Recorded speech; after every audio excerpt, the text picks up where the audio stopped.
Bismillahirrahmanirrahim. Salatu vesselamu ala rasulika Адам эмнеге жаралды? Жашоо эмнеден турат? Аалам кандай айланат?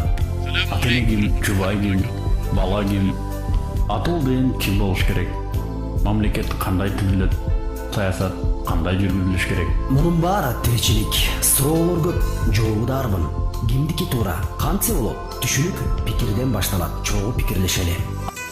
Akıl kalacak böyle.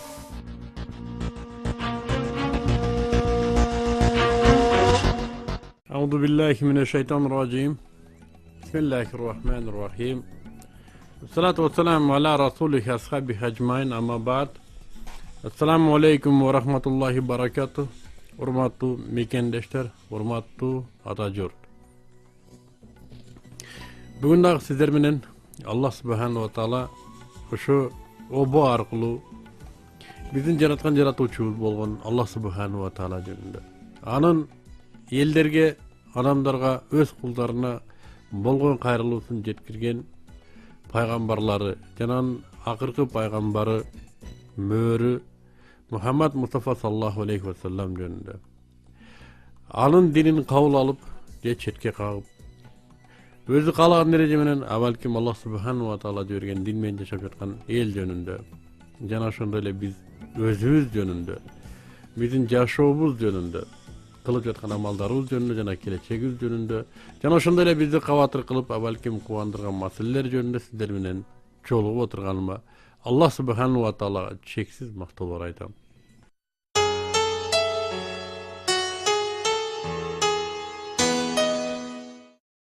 Мен орустар менен сүйлөшүп калдым да. Сүйлөшүп калсам, силердин Кураныңар бул биздин Библиядан эле көчүрүп алгансыңар. Бул себеби Мухаммед жанагы Иисустан кийин келген дейт. Бул биринчи суроо. Экинчиси бул сүйлөшүп отуруп Кудай таалар деп акыркы дүйнөгө Кудай деген десе, дүйнөгө ким барып келиптир, ким көрүптүр дегендери да барды.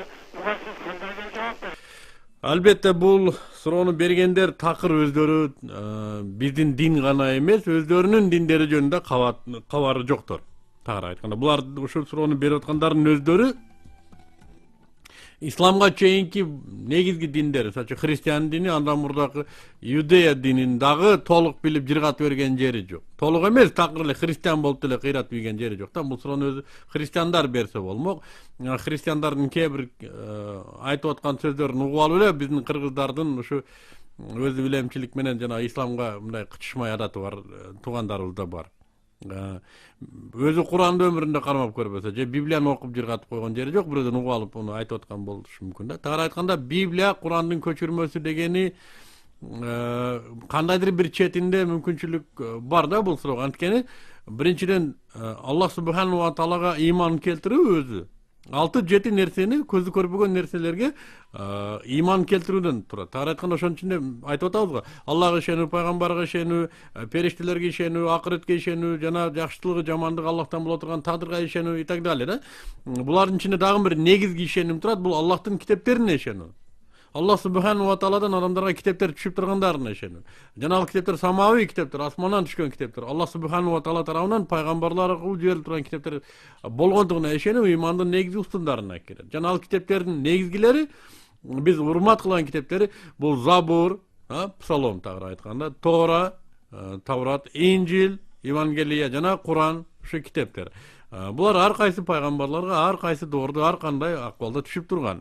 Эми бүгүнкү күндө мына ошол китептердин эң жыйындысы, акыркысы мына ошо китеп коюла турган библиотекадагы акыркы ушулардын баардыгын бир камтып түшүндүрүп бере ала турган жана баардыгын түшүндүрмөсүн бере ала турган ачкычы, кодовый ачкычы бул Куран. Курансыз бул китептерди түшүнүү да мүмкүн эмес бүгүнкү күндө. Биринчиден, экинчиден Торанын, Забурдун, Инжилдин, Тораттын, Забурдун, Инжилдин автору ким? Албетте Аллах субханаху ва таала. Курандын автору ким? Албетте Аллах субханаху ва таала. Булардын автору бир болгондуктан ортолорунда окшоштук болгондугу табигый нерсе. Адамдар адам ата жаралгандан баштап бүгүнкү күнгө чейин бардыгы бирдей эле адамдар. Мамилелер да ошол эле бойдон. Болгону каражаттар бир аз көрүнүш өзгөрдү. Ал кездеги найза бүгүн ракета болду, ал кездеги эшек бүгүн Мерседес болду. Айырмасы мына ошондо тур. А мамилеси адамдын эшекке болгон мамилеси кандай болсо бүгүн адамдын автомобилге болгон мамилеси ошондой эле. Адамдын куралга болгон мамилеси мындан 14 кылым кандай болсо бүгүнкү күндө деле ошондой. Жана ошол доордо мисалы үчүн өтө жеткиликтүү болгон, өтө авторитеттүү болгон иудей алымдары, христиан алымдары ислам келгенде исламга өтүшкөн, исламды кабыл кылышкан. Эмнеге десе бул ислам жана аны алып келген негизги китеп Куран, мына ошол китептердин, буга чейинки китептердин жыйындысы экендигин алар толук көздөрү жеткен. Эми бүгүнкү күндө Библия эмне? Библия десе бүгүнкү күндө Библияны биз ал Библия менен жашай албайбыз. Себеби ал Библия бүгүн каалаган жон каалагандай типографиядан чыгарып ала берет.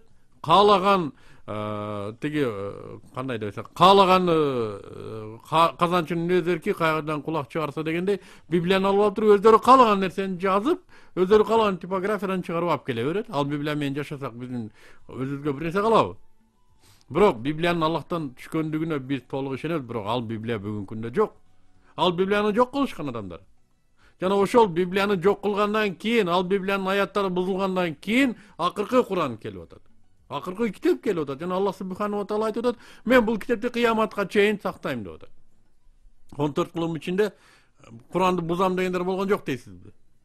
Толуп атат алар.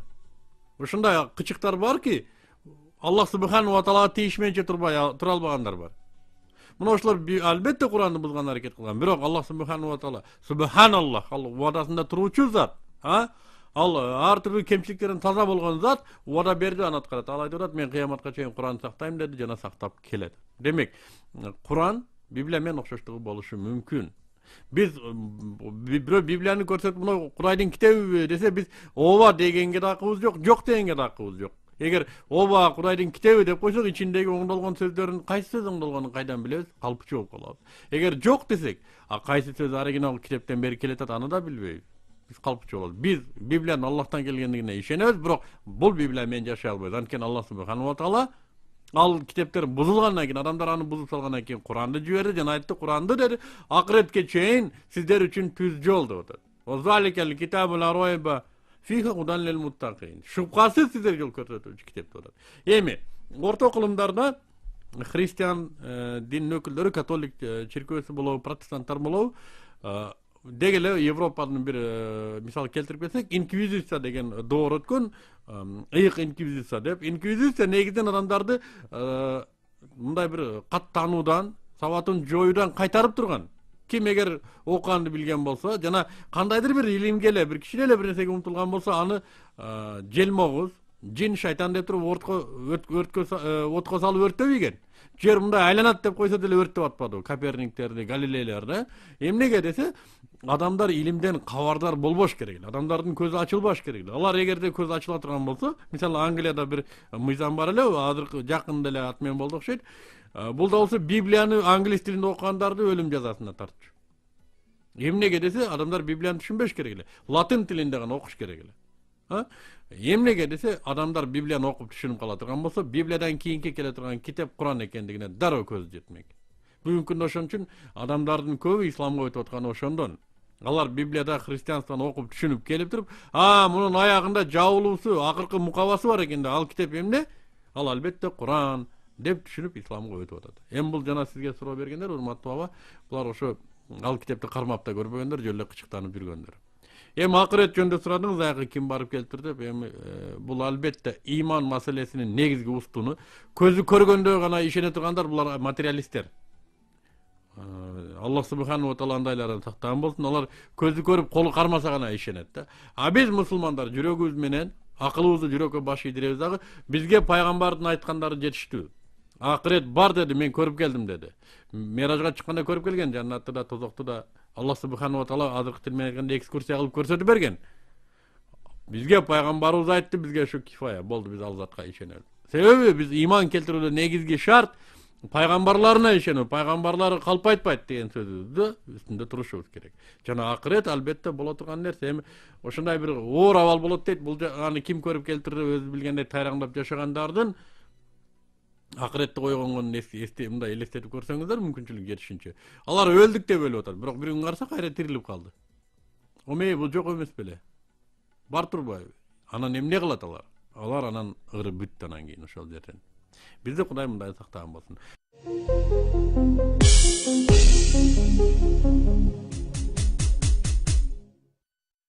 Мустбек, мен Бишкектемин. Ассаламу алейкум. Алейкум ассалам. Şu men mescitlerde okулган намаздарга таң калам да.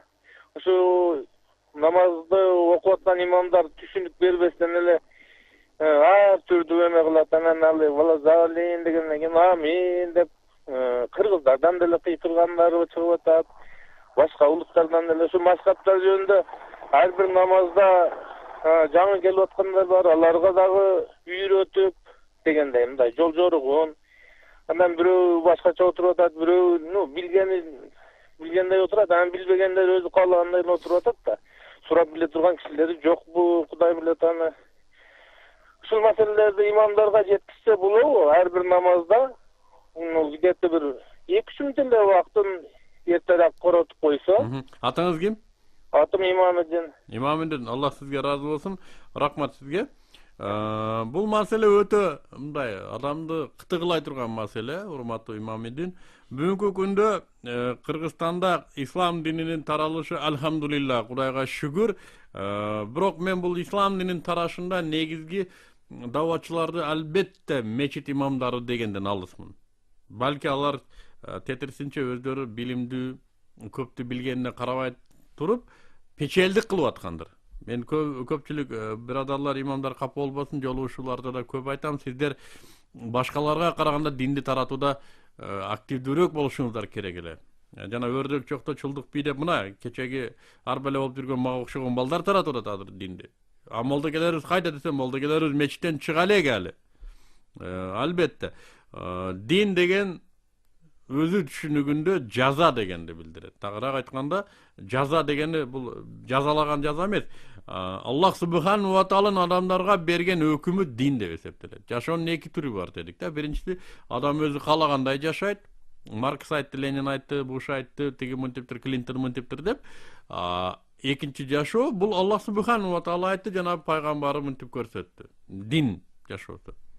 Бизде көпчүлүк ушу боюнча түшүнүк алмашып калган да. Дин десе эле бул мечитке кирип алып эле караңгы мечиттен кейип тоңкоюп намаз окуй берүү.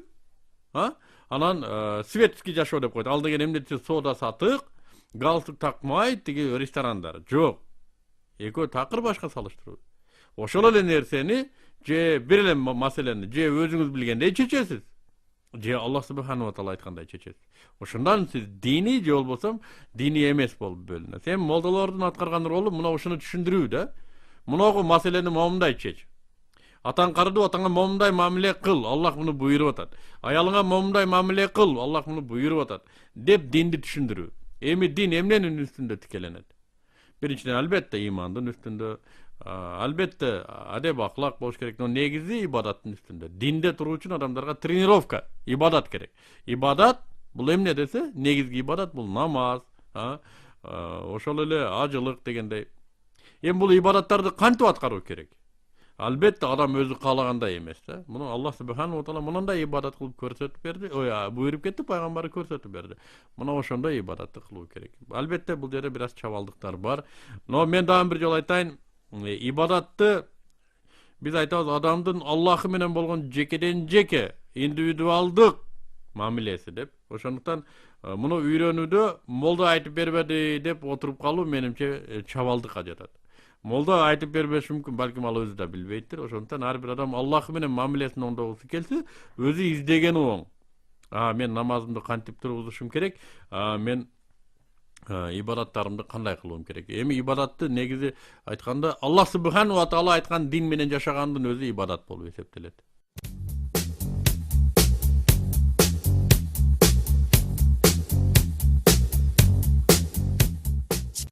Мындай жүргөндө суроо бирибиз менен бирибиз сүйлөшкөндө да орустар менен сүйлөшүп анткенде. Булар айтып жатат ки, мына Иисус Христос, жанагы биз Иса деген пайгамбар. Бул Кудайдын баласы, себеби бул атасыз төрөлдү. Раз атасыз төрөлгөндөн кийин Кудай аркылуу төрөлдү, Кудайдын баласы дейт. Бул кандай Kudaydı biz жалгыз bir özü, atası da balası da eş nersesi yok da kanday bolat bu? Kanday düşünük bolat? Рахмат сизге. Факырдын ака, мен түшүндүм. Сиздин оюңузду бул диндеги өтө жүйөлүү маселелерден. Мына биз айтып атабыз, адам атадан бүгүнкү күнгө чейинки адамдардын жашоо тарыхын териштирип көрө турган болсоңуз, тарыхта адамдар сөзсүз Аллах субханала тааланын дини менен жашап келгендигине далилдер бар. Пайгамбарлар аркылуу да. Качан гана пайгамбарлар алып келген дин, дин эмне десе биз айтып атабыз, Аллахтын өкүмү деп атабыз. Аллахтын өкүмү качан өкүм болуп эсептелет? Kaçan Allah'tın hükmün biz Allah'tın hükmünü de biliyoruz dese adamlar kaçan gana Allah'tı жалгыз dep bilgende. Eğer adamlar Allah'tı kaçan gana 2, 3, 5, kun kudayı, su kudayı dep je başka bir sapattardı Allah'a şerik kılıp aytatken al zat jibерген din öz hükmün toktotot. Adamlarga jakşılık alып kele alбай kalat. Oşo Yudeya dininin negizgi buzulu sebebi neden boldu dese alar torpakka sıyınıp alat. Hristiyan dininin negizgi buzulu sebebi ne dese bular dağı Kudaydın balası İsus dep aytat.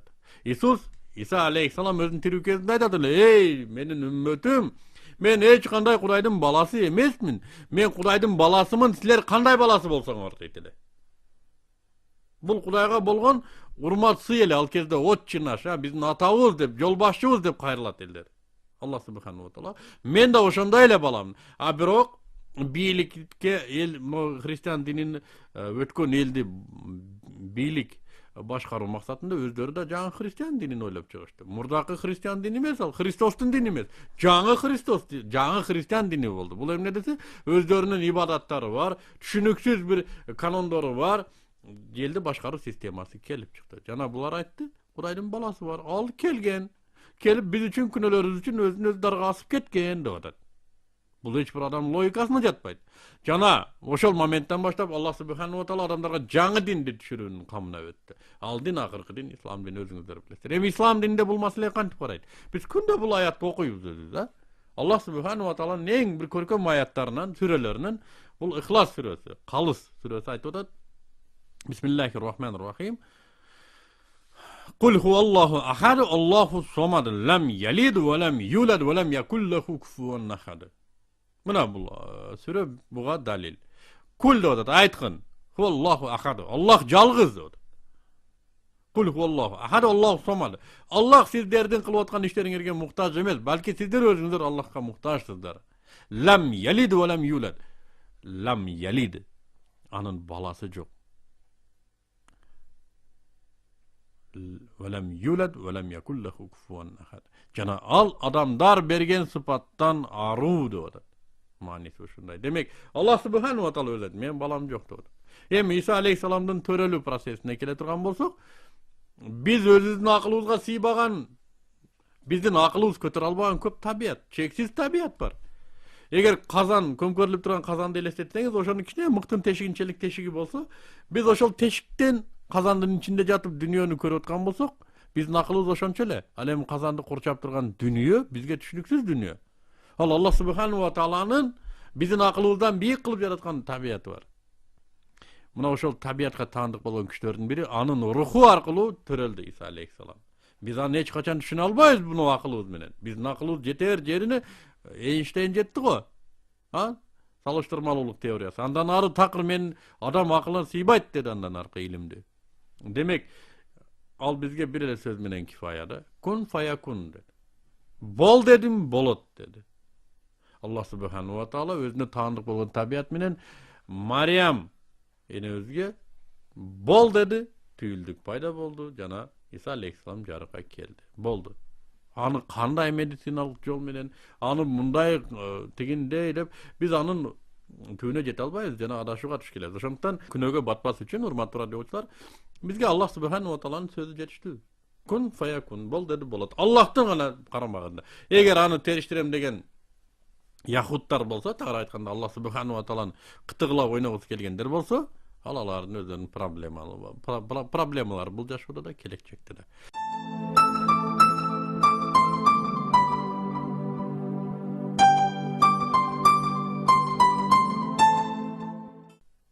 Bizde baylanışda dağın bir radyocu. Алло. Assalomu alaykum. Алейкум ассалам. Мындай жанагы бир Алла Тааладан ыйыктык берген бир адамдар болот го. Анан кийин ошолор ошондой кылып өзүнө аян бергенде аткарбай калса ооруп калат экен. Муну кандай түшүнсө болот? Бул маселе момундай. Адамды курчап турган башка параллель дүнүйөлөр да бар да, периштелер дүнүйөсү, жиндер дүнүйөсү. Биз Аллах субханаху ва таала айткан адамдар дүнүйөсүбүз, периштелер дүнүйөсүн билебиз жана жиндер дүнүйөсү. Мына ошо жиндер дүнүйөсү бизге түшүнүксүз болгон дүнүйө, параллель жашоо. Биз ушу пайгамбарыбыз Мухаммад Мустафа саллаллаху алейхи вассаламга жиндер келип, өздөрүнүн өкүлдөрү келип, иман келтиришип, баят берип кеткен. Мына ошондон улам алардын өздөрү жөнүндө айткан маалыматтарынан улам жана Аллах субханаху ва тааланын Куранда келтирген аяттары жана пайгамбардын аяттары аркылуу жиндер мынандай экен деп кээ бир деталдарын билебиз. Эми жана аят, адамдарга аян түшүү боюнча мен чын айтсам бул жагында билимим өтө төмөн, бирок мен бир нерсени толук билем. Аян жөнөкөй адамдарга түшпөйт. Ал пайгамбарларга түшөт. Эми пайгамбарлардын арты үзүлдү. Аллах айтып атат, акыркы пайгамбар бул Мухаммад саллаллаху алейхи вассалам. Андан кийин аян келиши мүмкүн эмес. Эми кимдир бирөөлөр мага аян келди, мен Аллах менен сүйлөштүм, мына келечекте азыр гезиттерде мына ушу саясий көз ачыктар пайда болуп калды. Булар эмне десе, менимче булар жинкиргендер. Мен ушинтип эсептейм.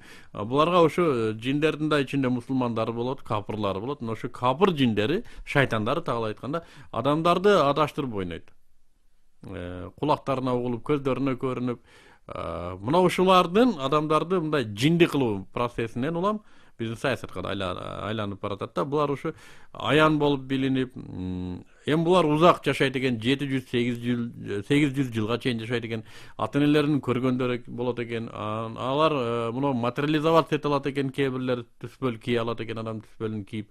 Ошентип ата-энелерин түспөлүн кийип, арбагы болуп келип, жана ар түрдүү нерселер менен адамдарды мындай башын айлантууга аракет кылган учурлар бар экен. Жана буга туруштук берүү үчүн бизде динде таза жүрүү, жана дуалар менен жүрүү, өзүнүн дуалары менен чеп кылып коргоп жүрүү күнүмдүк турмуштук нерсе.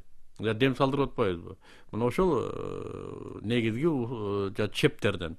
Эми көз ачыктыктарды мен чынын айтсам булар сыйкырчылар деп эсептейбиз. Булар эч качан келечекти билиши мүмкүн эмес. Анткени Аллах субханаху ва таала пайгамбарга айтып атат: "Я Мухаммад, сен келечекти билбейсиң" деп атат. Пайгамбар билбеген келечекти бир бакшы кайдан билсин? Демек бул сыйкырчылык жана шарлатандык деп эсептейбиз. Ошондуктан бул маселелерди өзү негизи радиодон эмес, муну мындай индивидуалдык түрдө териштирип карай турган маселе.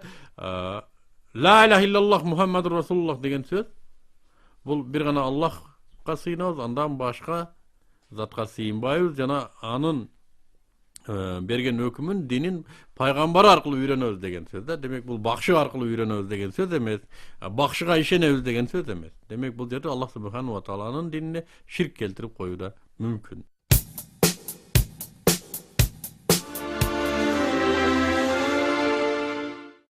Урматтуу мекендештер, урматтуу ата журт, мага берилген убакыт аягына чыгып бара жатат. Жана эли жерибизге Аллах субханаху ва таала тынчтык берсин. Бала бакыраларыбызга токчулук берсин. Чоңдарыбызга топуктук берсин. Ар бирибиздин ыймандарыбызды бекем кылган болсун. Жана ыйманы бекемдерге такыбалык берген болсун. Өзү вада кылган Куран, өзүнөн корккон, Аллах субханаху ва тааладан корккон ар бир пендеге чындыгында туура жол болсун деп дуа кылып кетет элем. Кийинки жолугушууга чейин саламу алейкум ва рахматуллахи ва баракатуh.